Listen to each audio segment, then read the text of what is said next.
484강 제목은 현실. 현실은 다른 말로 만물, 천지 창조된 이 상태, 그 전부를 이야기할 수 있습니다.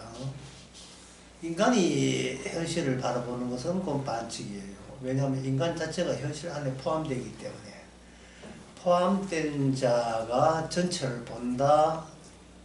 그 말이 안 되죠. 전체를 보려면 전체 밖에 나가서 봐야지. 안에 있으면서 전체를 보는 것은 온당치 않습니다. 그래서 성경은 전체 밖에 계신 분이 전체 안에 들어와서 또는 들어온 이스라엘에게 찾아와서 인간들은 모르니까 이 현실에 대해서 세상 만물에 모르니까 그 알려주는 것이 바로 성경의 안에 들어 있습니다. 시편 119편 89절에 보면 여호와여 주의 말씀이 영원히 하늘에 굳게 섰사오며 라고 되어 있어요. 이 제목 보면 하늘이 하늘만 있는 게 아니다. 그 하늘을 보면서 주의 말씀 찾아내라. 이걸 이제 이 말씀을 받는 이스라엘에게 당부하는 거죠. 네 눈에 퍼른 하늘만 보이냐, 구름만 보이느냐, 별만 보이고 달만 보이느냐, 그러면 안 되지. 거기서 주의 말씀을 찾아내라. 그러면 그 어떻게 찾아내는가? 그 찾아냈다. 이거군요, 하나님. 이런 뜻으로 하나님께서 천지를 만들었군요. 이렇게 정답을 아는 사람은 어떠한 태도를 갖는가? 시편 119편 89편 그다음에 90절 91절까지 보게 되면 90절에 주의 성실하심은 대대히 일어나이다. 주께서 땅을 세우셨으므로 땅이 항상 있사오니. 아까 하늘 이야기했지요. 90절에서는 땅 이야기합니다. 이 하늘에는 주의 말씀이 있고 땅에서는 그 말씀대로 주님의 성실하심이 땅에 계속 항상 있사오니 이랬어요. 이 땅에서 살면서 주님의 성실하심을 뽑아서 찾아내라 이 말이거든요. 자, 그러면 하늘에서 주의 말씀 찾고 땅에서 주님의 성실함을 찾았다. 그러면 찾으면 어떻게 되는가?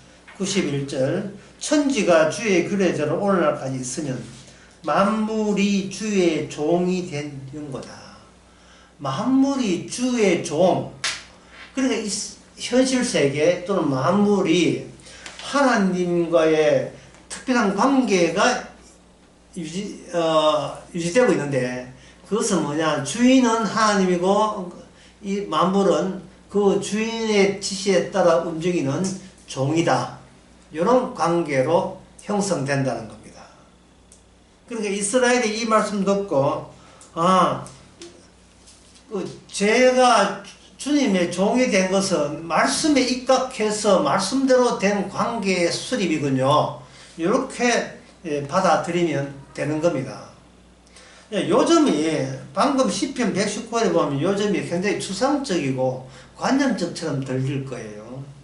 그러면 한 인물을 내세워서 구체적으로 어떤 특정 인물과 하나님과의 만남을 통해서 이 만물과 그리고 인간은 하나님의 종에 불과하다는 그 사례, 그러한 샘플, 그런 경우가 나옵니다. 그 나오는 것이 욥기 40장 15절에 나옵니다. 욥기 40장 15절에 보면 이제 소같이 풀을 먹는 하마를 볼지어다. 야, 이게는 땅에 있는 하마 나왔죠. 자, 아까 하는 거 여러분 기억하고 있죠. 땅에서는 하나님의 성실하심, 말씀의 일관됨이라고 합니다. 말씀의 일관됨이 땅에서 지금 작용하고 있다. 그걸 찾으면 주의 종이 되는 겁니다. 그러면 이제 욥에게 이야기하는 거예요. 하나님이 직접 이야기하는 겁니다. 이제 소같이 풀을 먹는 하마를 볼지어다. 내가 너를 지은 것 같이 그것도 지었느니라 이랬어요. 내가 너를 지은 것 같이 너도 지었다. 다시 말해서 요 너가 생각하기를 나는 도대체 누굽니까? 나는 여기 왜 있습니까? 라고 할 때 하마를 봐라.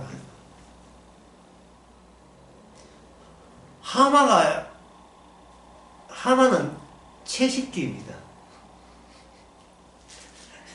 육식주의가 아니에요. 채식주의. 왜 하마는 육식주의가 아니고 뭐 식물이 되려고 하는 거예요? 왜 갑자기 채식주의가 되는 이유가 뭐죠? 하나님이 그렇게 지었다는 겁니다. 너무나 단순하고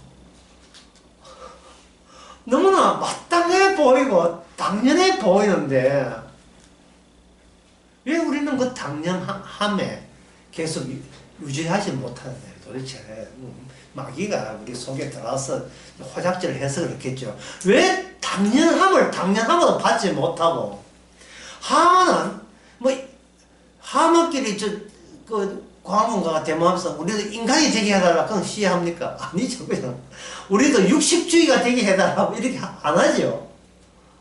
그냥 하마는 생긴 대로 살아요. 우리도 좀 생긴 대로 살면 안 되겠어요? 그게 말씀의 정의잖아요. 그게 인간다움이잖아요. 인간이 범죄했으면 범죄 값을 해야죠. 벌 받아야죠. 왜? 그래야 주님의 종에 합당하죠. 그래서 이 종이라는 개념을 욥에 더 심화 있게 이야기하는 것이 욥기 41장 11절에 보면 나옵니다. 41장 11절에 보면 성경점 보사로 같으면 이거 어디서 좀 많이 보던 말씀인데 라고 생각할 거예요. 41장 11절 누가 먼저 내게 주고 내게 갚게 하였느냐 온 천하가 있는 것이 다 내 것이다. 이 말씀을 여러분 많이 들었다 한다면 그거는 맞는 생각입니다. 이 말씀이 어디에 나오냐 하면 로마서 11장 35절 36절에 보면 나와요. 우리가 로마서라고 한다면 인간 구원에 대해서 이야기했다고 생각하는데 그 인간 구원에 대해 이야기한 것이 아니고 바탕 우리가 인간으로서 놓여 있는 이 전체 바탕을 먼저 전제로 하는 겁니다. 주님께서 네 구원해 줄게가 아니라 네가 놓여 있는 그 자리가 하나님께서 어떤 취지로 네가 이 바닥에서 이 바탕에서 살겠는가 그 바탕의 본 취지에 대해서 우리가 알기를 원합니다. 아는 방법은 모든 것이 또는 만물이 36절에 11장 36절에 만물이 주에게서 나오고 주로 말미암고 주에게로 돌아갑니다. 이랬거든요. 만물이 뭐냐? 현실은 뭐냐? 만물을 할 때는 인간을 주인공으로 내세우는 반칙이라는 겁니다. 왜 인간이 지가 범죄하고 난 뒤에 지가 주인이라고 크게 끌렁대고 있거든요. 아까 봤죠? 인간은 종입니다. 인간은 종이에요. 만물의 종인 동시에 하나님의 종이 되는 겁니다.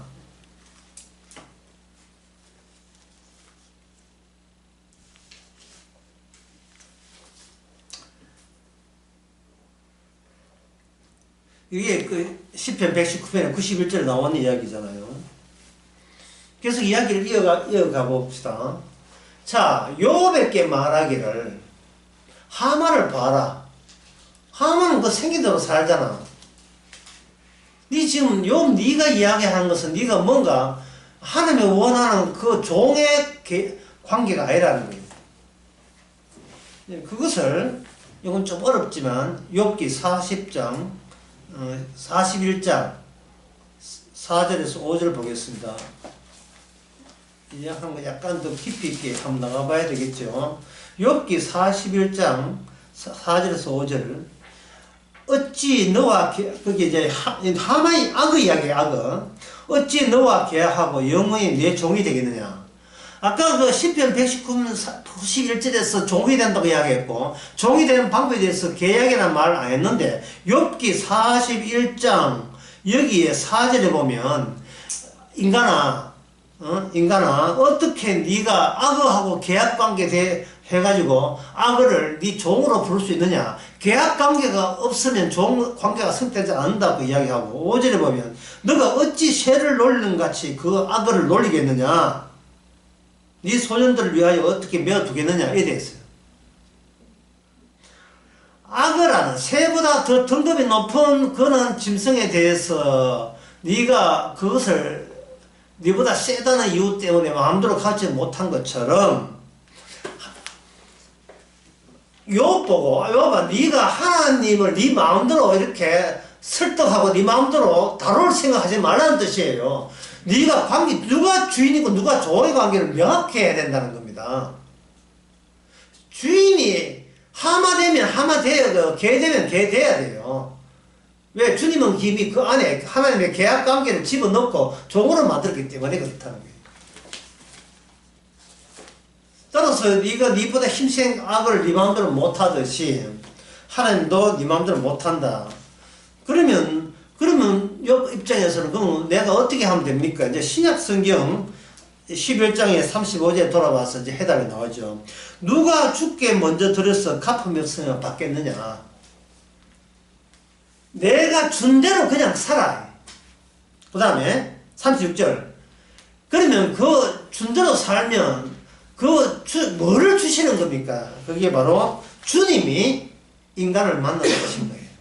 만물이 주님께서 나왔다는 거예요.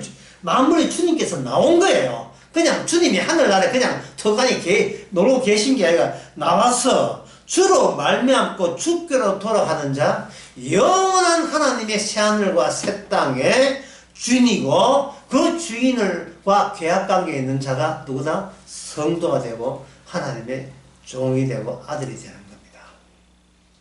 이 만물은 하나님의 백성을 만들기 위한 하나의 배경으로 작용하고 있습니다. 이 세상.